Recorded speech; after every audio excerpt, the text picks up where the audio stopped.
আসসালামু আলাইকুম। Facebook relationship post অনেকেই দেখবেন ফেসবুকে রিলেশনশিপ স্ট্যাটাস দিয়ে থাকে তাদের প্রিয় সঙ্গীর সাথে বা তাদের প্রিয়জনের সাথে। তো আপনারাও কিন্তু এভাবে এই রিলেশনশিপ পোস্ট দিতে চান, কিন্তু কোথা থেকে দেবেন এটি কিন্তু জানেন না। তো এখান থেকে আমাদের ছোট্ট ভিডিওর মাধ্যমে জানতে পারবেন আপনারা কিভাবে এই রিলেশনশিপ পোস্ট দিবেন।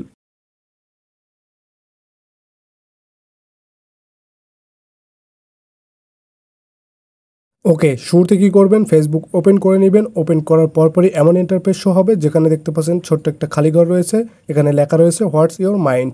তো এখান থেকে মূলত আমাদের টাইটেল লিখে পোস্ট করতে হয়। তো আমাদের মতামত পোস্ট করার জন্য এই অপশন। তো সিম্পলি কী করবেন, এখানে ক্লিক করে দিবেন। ওকে, নিচে দেখতে পাচ্ছেন অনেকগুলো অপশন। তো এখান থেকে কী করবেন, এই অপশনগুলো আরও একটু উপরে স্ক্রল করে নেবেন। তো দেখতে পাচ্ছেন এখানে নিচে দেখতে পাচ্ছেন লেখা রয়েছে লাইভ ইভেন্ট নামে একটা অপশন। জাস্ট কী করবেন, এই লাইভ ইভেন্টে ক্লিক করে দিবেন। ওকে, এরপরে দেখতে পাচ্ছেন এখানে ওয়ার্ক, এডুকেশন, রিলেশনশিপ এই ধরনের সকল স্ট্যাটাস কিন্তু লেখা রয়েছে। তো এখান থেকে রিলেশনশিপ যে স্ট্যাটাস রয়েছে এটি মূলত আমরা এখানে আপডেট করতে চাই। এই জন্য কী করব, এই রিলেশন স্ট্যাটাসে ক্লিক করে দেব। ওকে, এরপরে দেখতে পাচ্ছেন ছোট্ট একটা টাইটেল লেখার জন্য বলা হচ্ছে এবং এর নিচে রয়েছে নিউ রিলেশনশিপ। তো কী করবেন, আরও এক্সট্রা পোস্ট করার জন্য এই নিউ রিলেশনশিপে ক্লিক করে দেব। ওকে, এরপরে দেখতে পাচ্ছেন এমন একটি ইন্টারফেস শো হয়েছে, এখানে কর্নারে ফটো অ্যান্ড ভিডিও লেখা রয়েছে। এখানে যদি ক্লিক করি তাহলে গ্যালারি ওপেন হবে। ওকে, গ্যালারি ওপেন হলে এখান থেকে কি করতে হবে, আমাদের ইচ্ছা মতো একটা ছবি সিলেক্ট করতে হবে।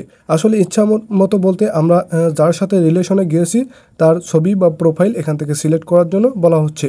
তো প্রোফাইল যদি শেয়ার করতে চাই আগে থেকে আমাদের তার আইডি থেকে প্রোফাইলের স্ক্রিনশট নিতে হবে। তো বোঝানোর সাথে যে কোনো একটা এখান থেকে আমি ছবি সিলেক্ট করে দিয়েছি। তো যে কোনো একটা ছবি সিলেক্ট করেছি, এভাবে কিন্তু আপনাদের প্রিয়জনের ছবিটা সেট করবেন বা তার আইডি। তো এখান থেকে নিচে দেখতে পাচ্ছেন ইন এ রিলেশনশিপ লেখা রয়েছে। এখানে এটি কিন্তু আপনারা কেটে দিতে পারেন অথবা এটি রেখেই কিন্তু আপনার মনের কিছু কথা এখানে লিখতে পারেন। তো যার সাথে রিলেশনে যাবেন তার এখানে কিন্তু তার কিছু কথা লিখতে পারেন।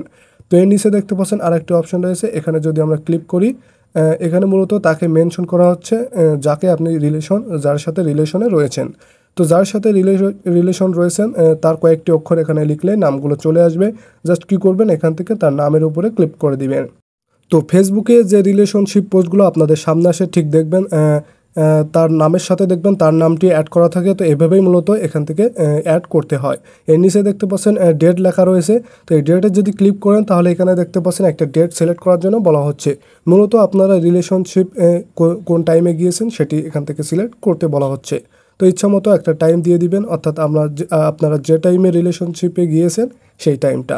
ওকে, এখান থেকে মনের আর কিছু কথা যদি লিখতে চান নিচে দেখতে পাচ্ছেন রয়েছে। তো জাস্ট এখান থেকে আপনারা বিবরণ লিখতে পারেন, অর্থাৎ আপনাদের সম্পর্কে।